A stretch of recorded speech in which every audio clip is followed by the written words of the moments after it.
তখন দুজাহানের বাদশা 6 বছর বয়স, তখন আম্মাজান দুনিয়া থেকে বিদায় নিতেছেন। ওই পাহাড়ের চূড়ায় ডাইকা বলতেছে, মুহাম্মদ, কুল্লু হাইয়িন মাইয়িতুন, প্রত্যেক জীবিত ব্যক্তিকে মরতে হবে। ও কুল্লু জাদীদিন বাল, প্রত্যেক নতুন জিনিসকে পুরান হইতে হবে। আমি বেটা চললাম।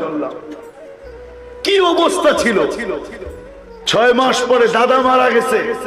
6 বছর 6 মাস বয়সের থেকে চাচা সিনার ভিতরে ভাতিজাকে নিছেন। উম্মে আয়মান ছিলেন সাথে। উম্মে আয়মান বলেন, আমি মক্কায় নিয়ে আসার জন্য নিচে নামাইছি, উট রেডি করতেছিলাম, তাকায় দেখি মুহাম্মদ নাই। আবার দৌড়ে চলে গেছি, যে দেখি কবরের উপরে শুয়া পড়ে আছে আর চিৎকার দিতেছে, আম্মা তোকে ছেড়ে আমি যাবো না। জানি না আল্লাহ কি করে সইছে এই চিৎকারকে, কি করে সয়ে নিছে আল্লাহ। ওই দুধের শিশু 6 বছরের বাচ্চা চিৎকার দিতেছে, আম্মা তোকে ছেড়ে আমি যাবো না।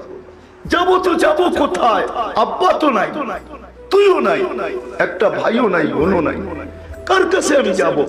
আমি জীবনটা তোর কবরকে বুকে নিয়ে কাটায় দিব মা। উম্মে আয়মান বলে, আমি বুঝায় নিয়ে আসি। 3 বছর স্বাভাবিক ছিল না, বসে থাকলে বসে থাকতেন, তাকায় থাকলে তাকায় থাকতেন, পানাহারের কোনো খবর ছিল না। আবু তালেব নিজের সমস্ত ভালোবাসা দিয়া 3 বছরে ভাতিজাকে স্বাভাবিক করে তুলছেন। তারপরেও 44 বছর এক টানা 10 দিন ভাতিজাকে সিনায় রাখছেন। চলেন চলেন সাতকানিয়ার মানুষ, মনে উঠলো যখন শুনাই দেই। আবু তালেব একদিন বলতেছিল, ভাতিজা তোমার যে বিশাল বড় মর্যাদা হবে এটা আমি প্রথম দিনই বুঝছি। কয় চাচা কি করে বুঝলেন? কয় কিছু শুনছি কিছু দেখছি। কয় কোথা থেকে শুরু করবেন চাচা? আগে শোনাগুলা বলবেন না দেখাগুলা? তো বলে, যা শুনছি তা আগে বলি।